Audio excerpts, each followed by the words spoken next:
विश्व प्रसिद्ध रथयात्रा घणागड़ वर्षार समापन होगा परे एबे महाप्रभुंको बाहुड़ा को अपेक्षा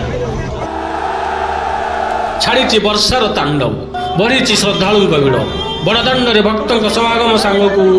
घंट कीर्तनर स्वर बढ़ा लगी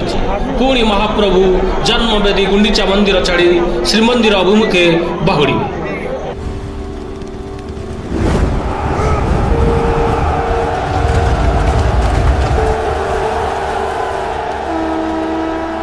वर्तमान पुरीर परिवेश थरे आखि पुरे देखि नियंतु ए दृश्य।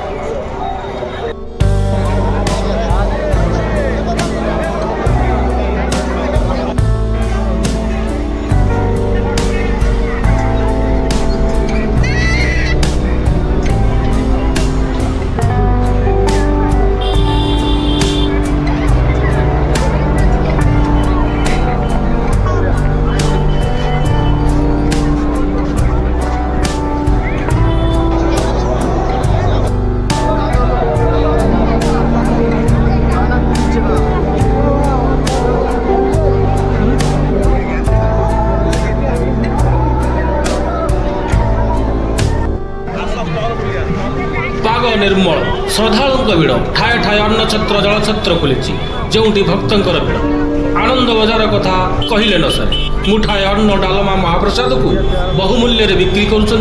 पंडा माने तेणुक लोक मैंने बाहर अन्नछत्र उपरे बहुत भिड़ जमाउंट एवं बाहर खाइबा पसंद करुँच जिंदल और आनंद अंबानी ट्रस्ट भल खाद्य परिवेषण करुँच बिना मूल्य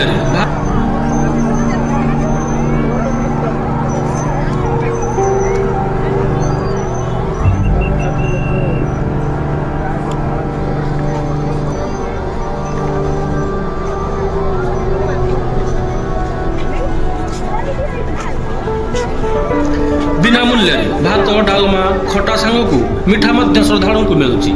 पानीय जल सह मृदु पानीय अनेक ट्रस्ट दान दौरान बाहुड़ा को आउ केते दिन बाकी अच्छी एवं श्रद्धालुंर भिड़ जमीवा लगी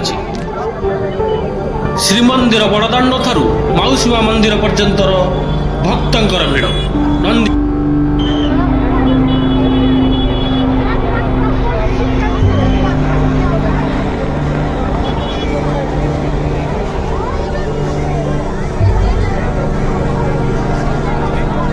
घोष तालध्वज दर्पदलन त्रिरथ